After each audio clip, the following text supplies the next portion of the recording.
Welcome to Go Vote Omaha, presented by the League of Women Voters of Greater Omaha. I'm Geri Simon, a League member and your host. Each program, we talk about important public policy issues. We hope you'll discuss those same issues, and that at election time, you'll be ready and willing to go vote. This program is rather a companion program to the one that we've done on LGBTQ 101, or putting the puzzle pieces together, with Joni Stacy. And we've brought her back again. She's a family law attorney and the parent of a transgender child. And that leads to our discussion, raising a transgender child. So welcome back, Stacy. Thank you. Joni. Thank you. Okay, first of all, again, let's refresh and define terms. We're talking about a transgender child. So define transgender for our viewers. Sure. So if you are transgender, it means that your gender identity or the gender that you identify with in your brain doesn't match the sex that you were assigned at birth.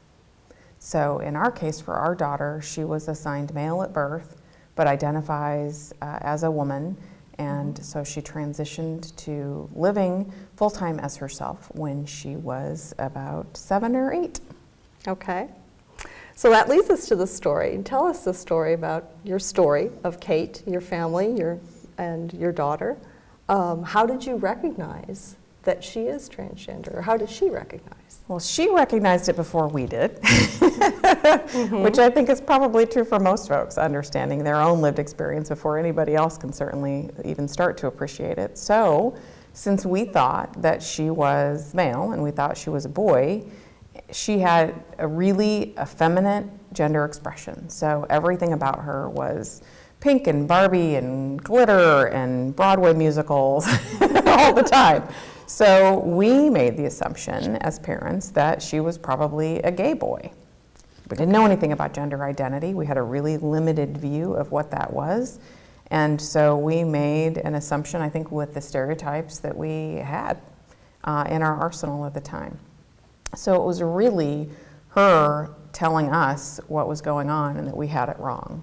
And so it took a while, because the first things that we noticed, she was about 18 months or 2 years old, and it was just things like, rifling through the kitchen drawers to find towels to fashion into long hair or into a skirt, or her fascination with mermaids and princess movies and cartoons and those kinds of things.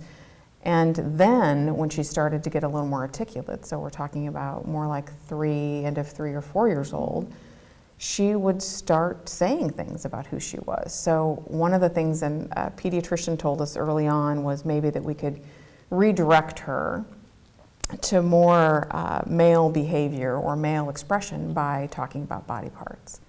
So we would say, well, remember, you have boy body parts. And I remember one day she said, well, what about my brain? I have a girl brain, and that's a body part. Wow. That would stop you in your tracks. It did. Okay. And so it was things like that she would just drop on us in casual conversation, where we had to figure out what was going on, because it was something more than just her expression. Okay.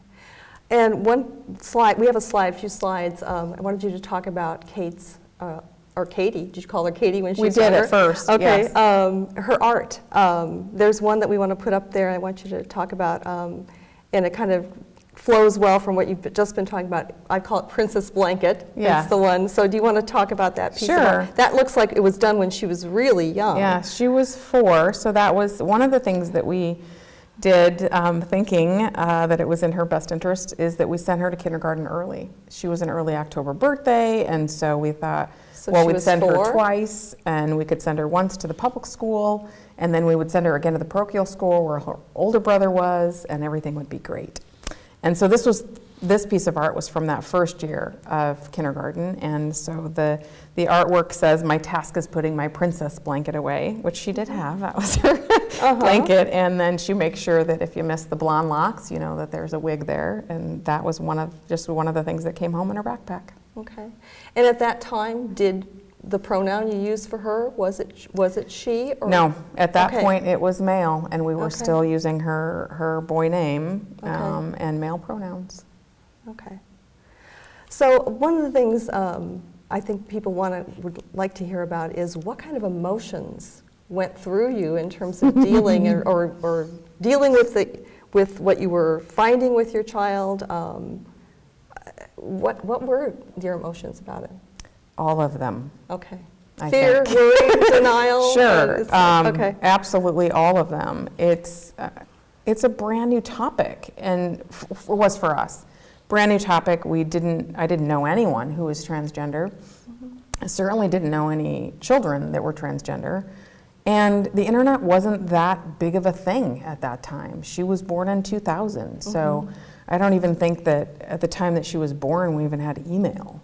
I know that sounds archaic now, but we didn't really have it. Back then it was, yeah. And so I didn't know where to go. We really felt for a really long time that we were the only family on the planet living through this, which is really isolating. And so we're balancing what the world wants us to do and what we know is best for our child. How we observed her being really happy and articulate and outgoing when she was expressing herself as a girl, and how she would virtually just shut down and become a shell of a person when she presented or pretended to be a boy.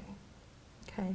And what kind of effect did that have on the rest of the family? You have other children as well. We do. She's in the middle, and so it was hard because the world wanted her to be a boy, and so every time we left the house, she had to put the boy clothes on and be called the boy name, and she wasn't herself. I mean, people would talk about how incredibly shy this child was. And my husband and I would think, well, yeah, but you haven't spent a minute at our house, because she really isn't. She's a really gregarious kiddo, but just wasn't when she wasn't able to be herself. Okay. So where did you start? I mean, you were feeling really fumbled. Isolated, so so how did you find information and support? It was slow. It was really slow going, and we finally found a counselor in town, and she was about 5 at that point in time. And they were the first person, that was the first person that ever said anything about what we used to call it was, well, we didn't, what the DSM, or the Statistical Manual for Psychiatrists called it a gender identity disorder. And I thought, wow, I don't think you know my child, because she doesn't have a disorder. That isn't how I would describe her in any way. And I had still at that point never even heard the term transgender, which seems so foreign now, looking back, but I hadn't heard it. So they basically said, support her gender expression. She'll let her drive the bus, I remember that specifically, and she'll tell you what she needs and when. And so we left there and kind of fumbled through for another year. And then we found another therapist that actually specialized in gender identity issues, and that was really much, much more helpful because she was much more trained and specialized in it. So we got a little more effective mental health help, and that was super helpful. Talk a little bit about support or not support from institutions. You mentioned a physician. Did you have to change pediatricians in order to find? We did. Support? Okay. We did. So the first pediatrician did not handle it very well at all. And that's a different show. But we did find another pediatrician that was very supportive and much more educated about it and wasn't so fearful. The first pediatrician basically just wouldn't talk about it at all, like it was a non-event, because he didn't know how to handle it and didn't really know how to respond, so he just didn't.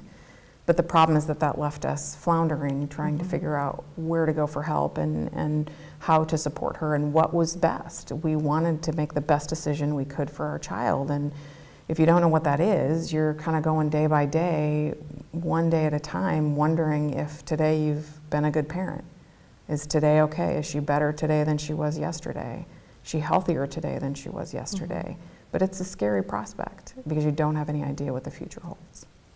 And what about support or not support from other institutions like school, church, those kinds of institutions? What did you encounter? We didn't really experience a lot of support from the church. The school initially, when she first revealed her identity at school, she revealed it to a counselor, excuse me, and at that point the school was very supportive.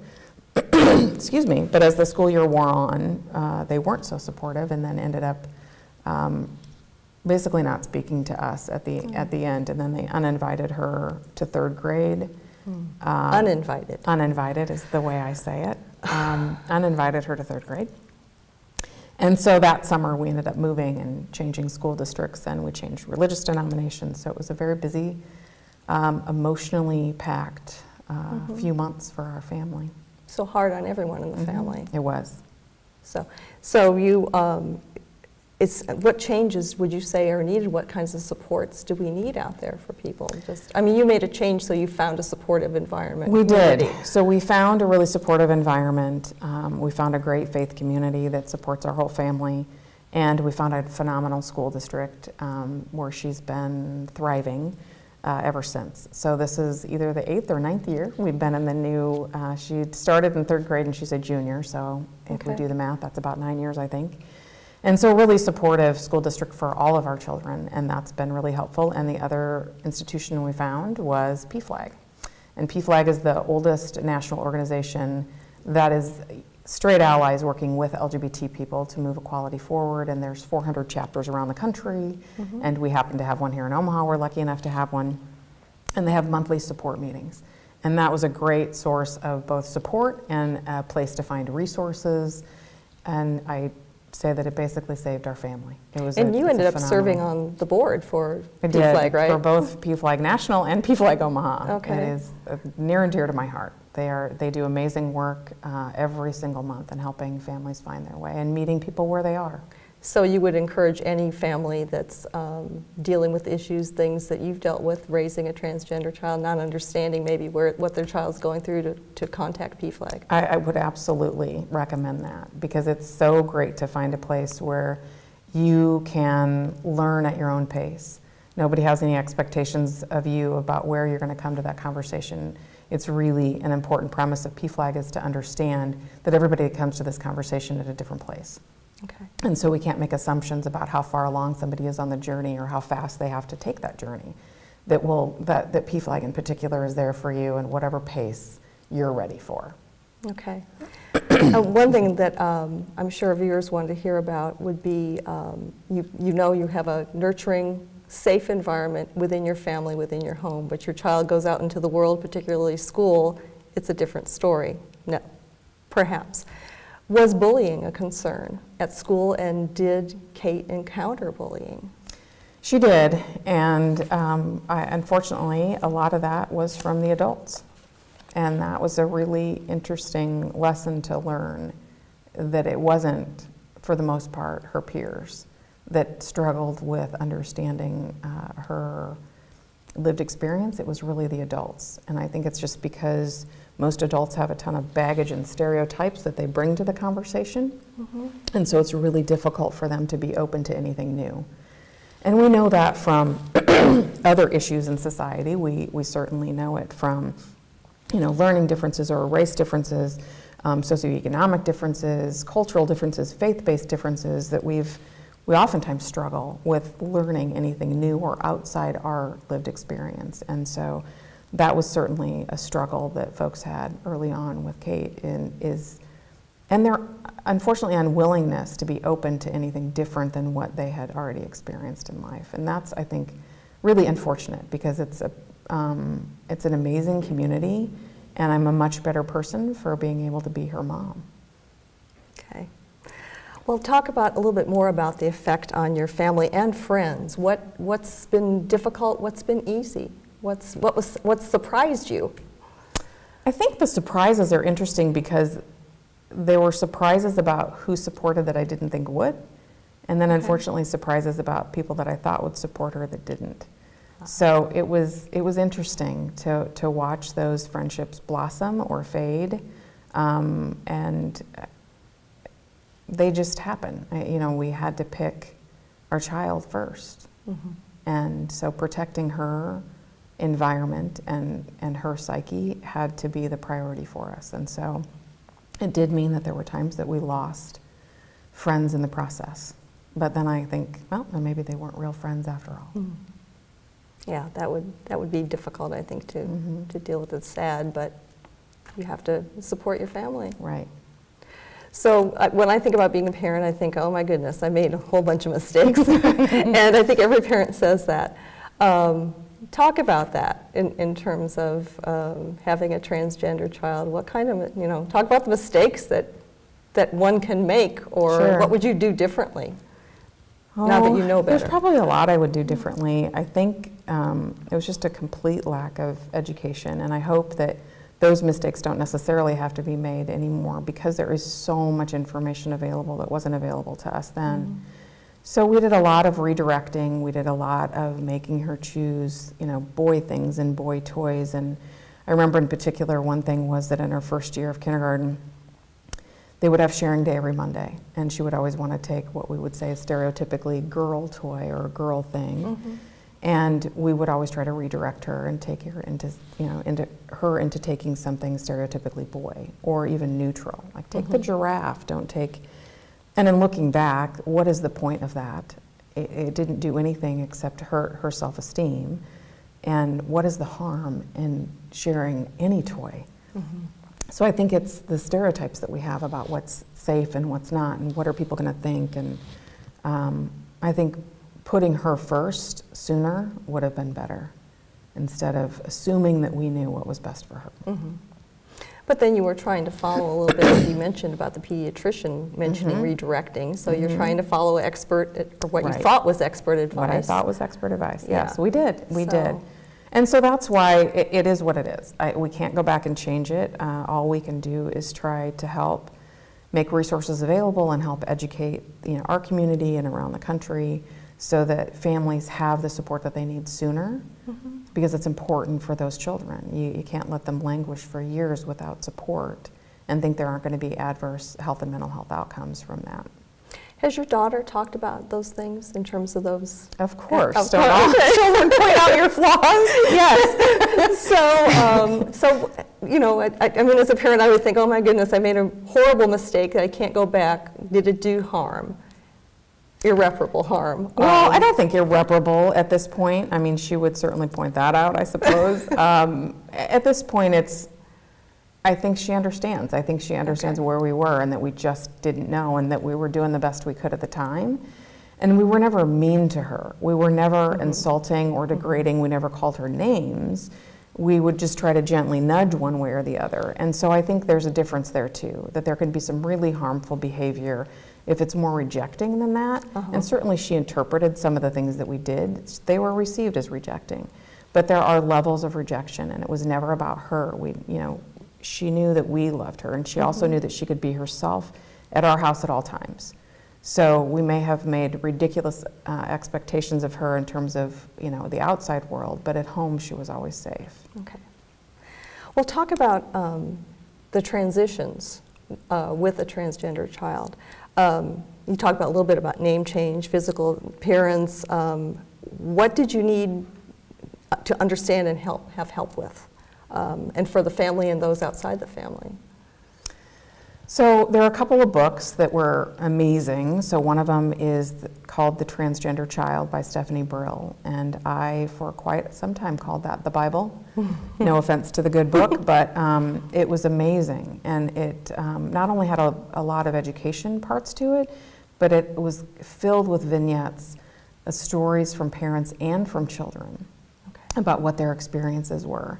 And it was really, really helpful. And it was super helpful for other extended family members and friends, for them to really understand it beyond just Kate's story. That she wasn't the only one, and that there are lots of similar lived experiences, that it doesn't have to be as scary as it seems when it's the first person that you've met or the first time that you've heard this kind of a story. Okay, so name that book again for our The viewers. Transgender Child by Stephanie Brill and Rachel Pepper. Okay, and when we post our show, we put it up on our archive. We'll try to put a link to that book then. Okay, great. Let's go back to have you talk a little bit more about Kate's art. Looking at her art, it's like it's just such honest expression from a child. And so we've got several slides, and I just would like you to talk about each one of them. And the first one is what I called Penpal. Yes. So talk about that one. Sure. That Penpal letter was in, as you can see, because it's around Valentine's Day, it mentions Valentine's Day. So the early spring of first grade.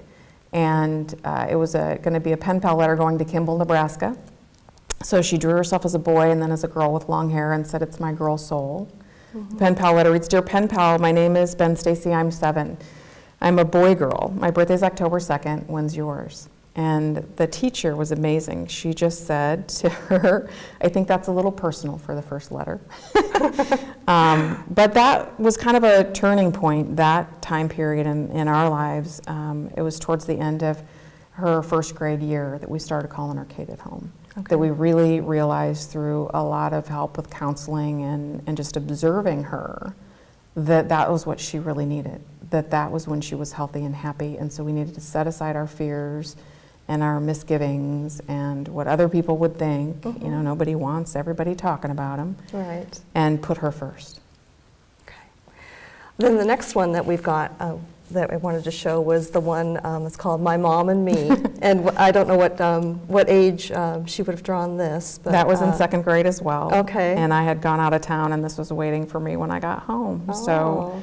So she drew herself as a boy, but then said that was really the princess that's on the inside. Okay. It's a really striking drawing, very, very detailed. Yeah. She draws people much better than I do. Okay.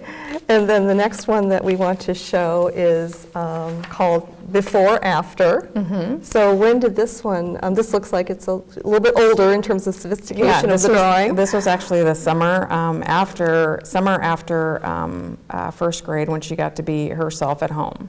Okay. And so we saw lots of before and after self-portraits during that time period where she was so happy to finally be herself. Okay. Even if it was just at that time at home. Okay.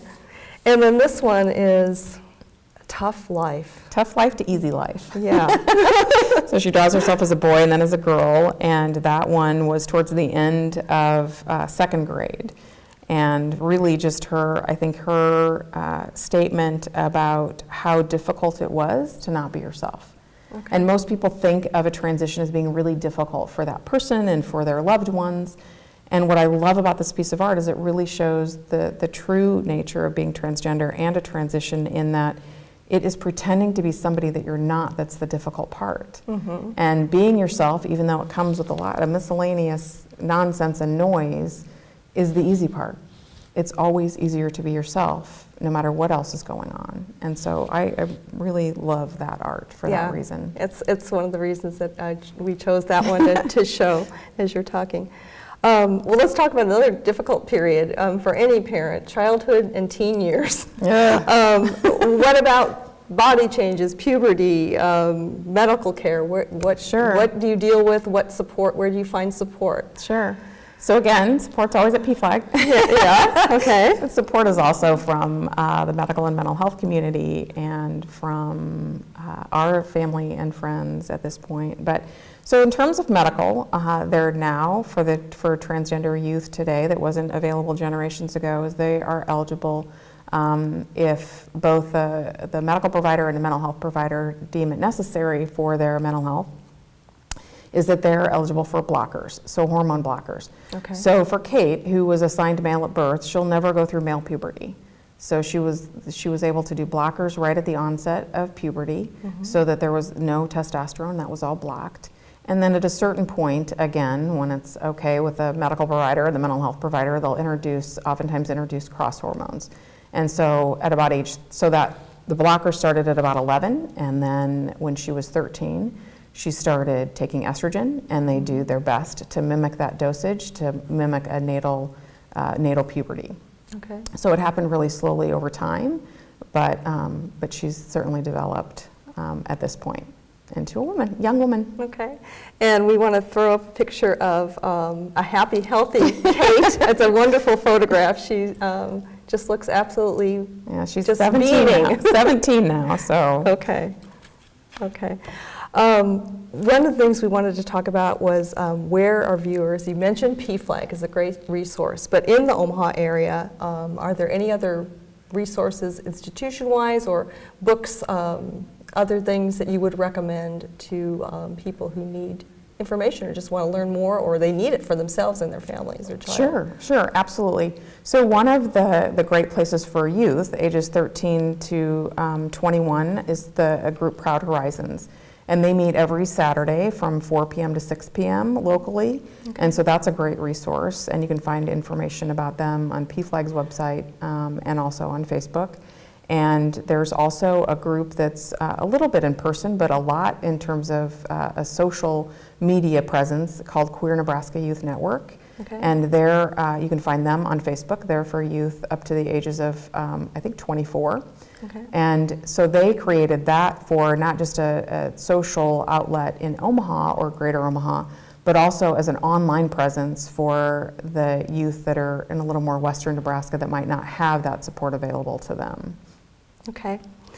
And I think you've also provided us with a list of other books and resources. Yes. And when we post our show, we'll put that up there too. Absolutely. For people to have. We have just a couple minutes left, but I did want to talk briefly about discrimination or intolerance against transgender people. What should viewers do? What should people do if they see it, encounter it? I think the first thing is to educate yourself. There's plenty of resources online in order for you to be educated so that you understand the language and you feel a little more confident talking about it, because I think that's some of the hesitation. There are lots of folks that would love to be stronger and more vocal allies, but they feel that they don't have the education to do it, and they don't feel like they have necessarily a command of the language. So take a little bit of time to learn that, and there's lots of places to do that. Excuse me. So I think that's one avenue, and the other avenue is, again, to just keep talking about it. When it comes up, talk about it. When you hear something insulting and derogatory, talk about it. Okay. And the other thing that I think is near and dear to your heart as well is vote. Yes, absolutely. Get out and vote about the issues that matter the most to you, and find out what candidates' positions are on that, so that you're voting in folks that have similar views that you do in terms of social progress. We don't want people legislating discrimination. That's right. So, anything else that you want to add? I don't think so. Okay, well, thank you so much for sharing your story, and thanks to Kate for letting you share her story as well. The family appreciate you being here, Joni. Thank you very much for having me. So for the League of Women Voters, I'm Geri Simon, reminding you to inform yourself about the issues, and at election time, go vote, Omaha.